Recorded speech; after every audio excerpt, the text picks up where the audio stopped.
Dr. Linda Papadopoulos, who's also an ambassador for Internet Matters, which campaigns to keep children safe online. Good evening to you, Linda. And Matt Hancock, he's saying this is a raft of measures to essentially finally manage and to regulate the Wild West of online, as he's described it. I mean, this is long overdue. What do you think? It's long overdue. I think anyone that works in this area welcomes and any kind of semblance of guidance. You know, we talk about the internet. The internet itself is a teenager. Most of the social media our kids use. Snapchat's what, 5 or 6 years old. Facebook is 12 or 13. So there's a real sense that we're kind of just learning as we go. So I think what's really welcome here is an acknowledgement that, what we've been saying for a long time, and all the research that I've done with Internet Matters, digital resilience is something that both children and their parents crave. And I speak as a psychologist, but also as a mother of a 15-year-old, where they come up with new things every day, and you're like, oh, okay, so this is what we're working with now. It's something different. It's something new. Well, it seems the government, they are listening. They are listening to recommendations, and indeed just tackling how much time young people spend online is definitely one of them. But how can you police that? How can you regulate that, particularly since social media firms have been unregulated for so long?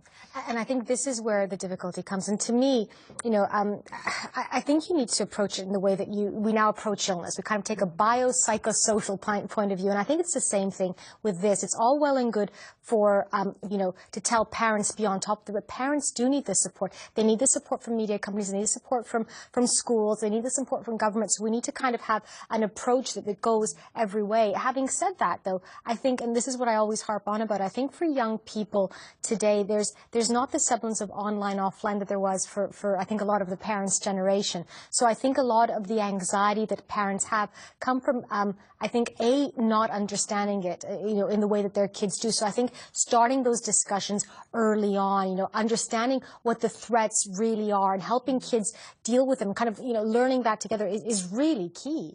I mean, what kind of reaction are you expecting from the tech firms in regards to this? Because the Digital and Culture Secretary, he's already admitted that when he already called, 14 tech firms for talks over this, only 4 turned up. These are obviously firms who you could argue have very little regard when it comes to the government. Yeah. Well, the thing is from a business point of view, it's not like regulating a body that is domiciled in your country. They're domiciled everywhere. So it's a logistical nightmare. And then also, it's this idea, what they said for years, we're just allowing people to put videos on. We don't, and then of course they change. They kind of go, okay, well maybe it's more than that. So I think it's kind of the first step is about defining where the accountability lies.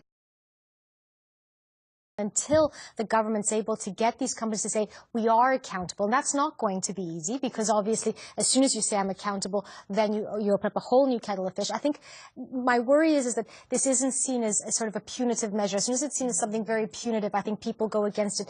This is for the sake of our kids' future. Like not to be too kind of anxious about it, but look, it's like a big social experiment we've dumped our kids into, and we need to kind of figure this out. It's in the interest of all of us, of parents, of these media companies, and certainly of the government to sit down and have proper talks based on research, which is, I think, also what we need a lot more of in this area. Well, Linda, it'll definitely be interesting to see how much of these recommendations are adopted. Hopefully find out later this month. But for now, Linda Papadopoulos, good talking to you. Thank you. You're watching 5 News Tonight. Coming up. Do you know how the new MOT rules affect your car? And